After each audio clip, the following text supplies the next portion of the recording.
What's up, guys? Flippin' Steve here, filming a video on my way to work. See if I go this way. Rain coming down pretty hard, as you can see. I want to go ahead and get this video out there, hopefully get it uploaded this morning before tonight, as I will be going live with Merle on Merle World Cards YouTube channel tonight. Just gonna be having a good time, hanging out, talking about our music cards and the stuff that we like to collect. And yeah, just like to have a good time. Maybe I'll see some of you guys in the chat.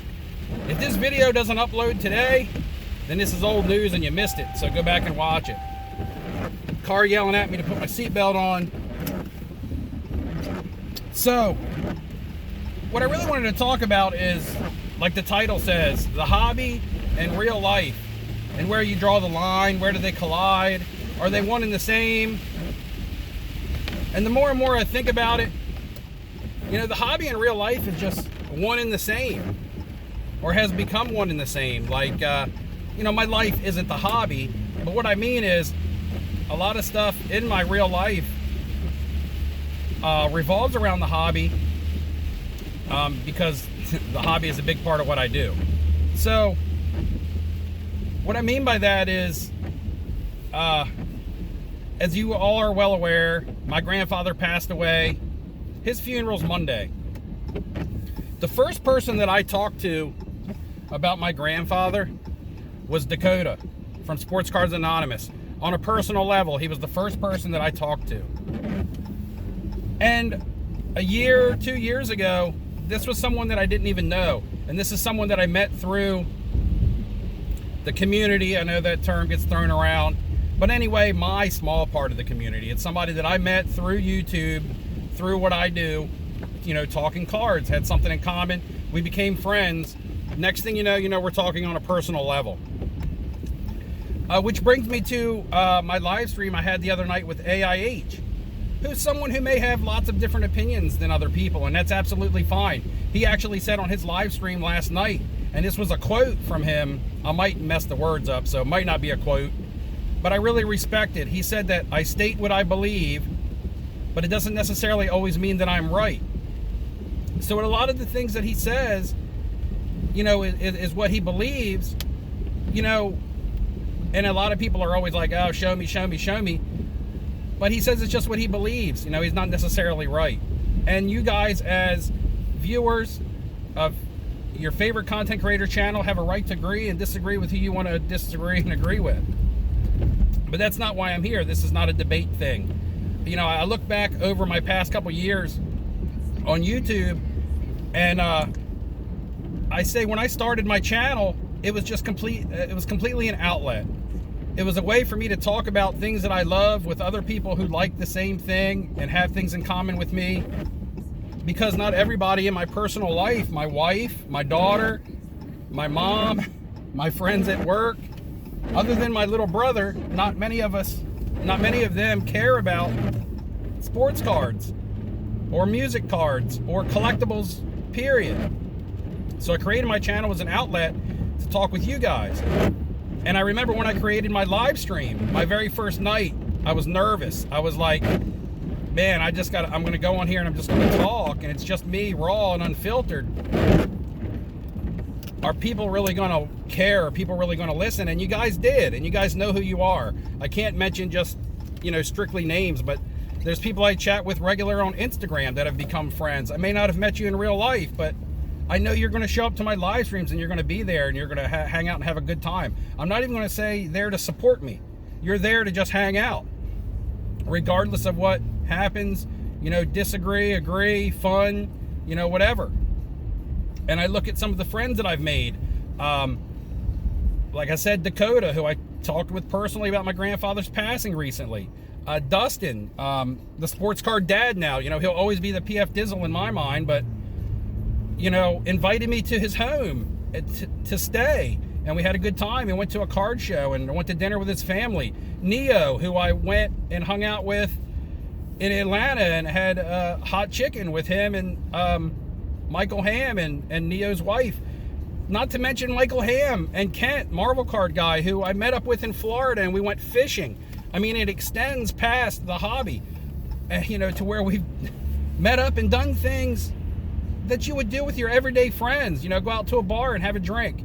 Ryan from Breakout Cards, who I hung out with in Philadelphia, and we went out and had Philly cheesesteaks and just checked out the area. You know, Kenny Fornos and Roth, who hung out with me in Chantilly. They accepted an old man into their crew and made me feel cool again, you know? So it's like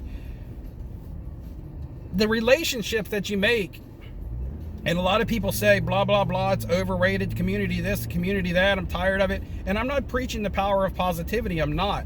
I'm all about being objective and talking about the good with the bad.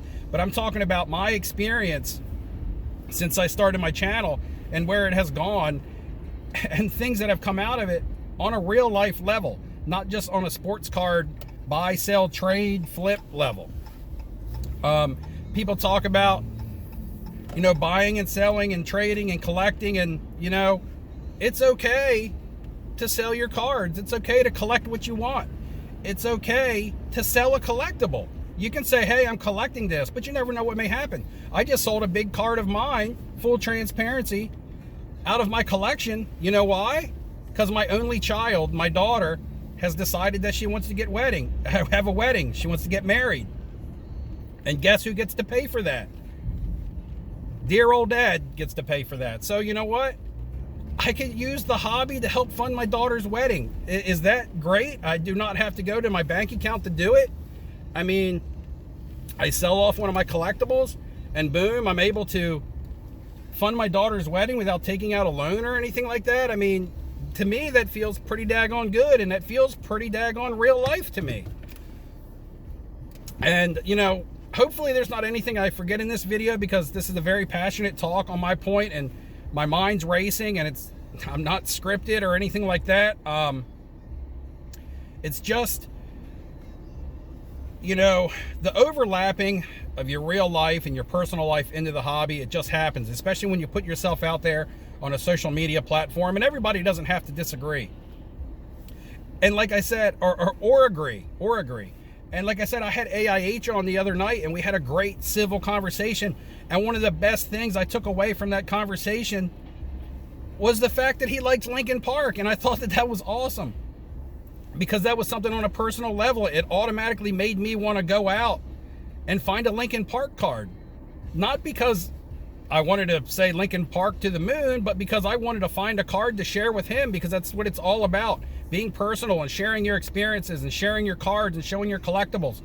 And if part of your experience is buying and selling, sharing that. I mean, look at the vlogs, look at the card show seller point of views. People love that stuff. You know, a lot of people live vicariously through their favorite content creators, regardless of what the content may be. It may be vlogs, it may be buying and selling, it may be collector based, it may be hobby watchdogs, or people who bring awareness to things going on in the hobby. Not necessarily negative things, because bringing up bad things going on in the hobby is not a negative. It's actually informative, you know, if you have the backing to do it. And that's what I mean. Other videos are informative and talk about things that I may necessarily not have the knowledge to talk about. So again, I just wanted to put this out there. Thanks to everybody who views my channel. You know, I got labeled as being in a clique the other day in someone's comments with Neo and Dakota. You guys are the clique. And, you know, I'm not going to say that that's a bad word. You know what?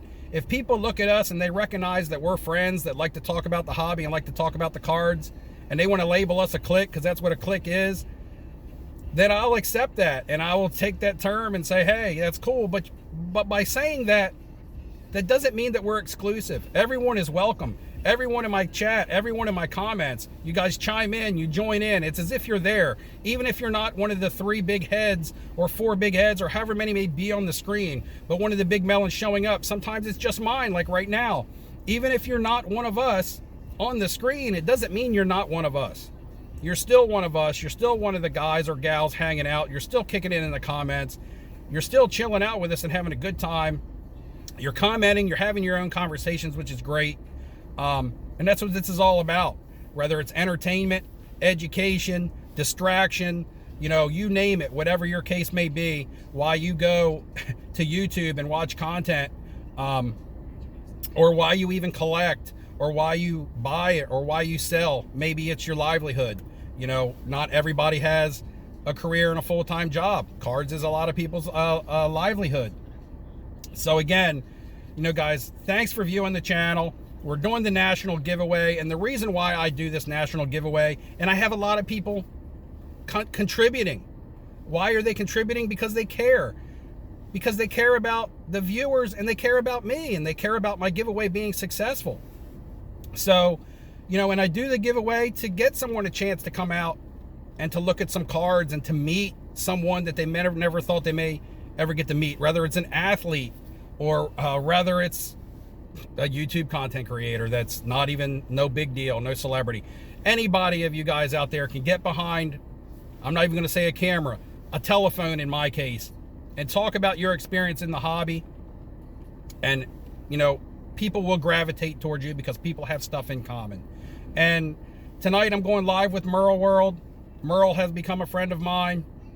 I hope you guys tune in. Might ask a question on there for the national giveaway. And, you know, I'm doing that because I care. I'm not doing that because I'm rich. I'm not doing that for, you know, hey, look at me. I'm holier than thou.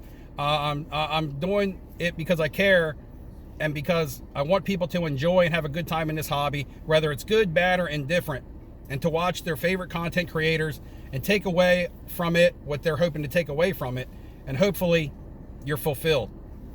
All right, guys, I probably left a lot of stuff out, but anyway, I'm rambling on this morning. I got to go into work. Thanks for watching. If you want a thumbs up, if you want to subscribe, go ahead and do it, but that's not why I'm here. My channel is not for growth. I don't do this for monetary purposes. I do this because I thoroughly enjoy it, and I feel a connection with you guys. The only thing that would ever make walking away from YouTube difficult is my viewers and my friends that I have made through my platform, through this platform, and doing what I do. So again, guys, thanks again, and I'll see you guys next time around. I gotta go.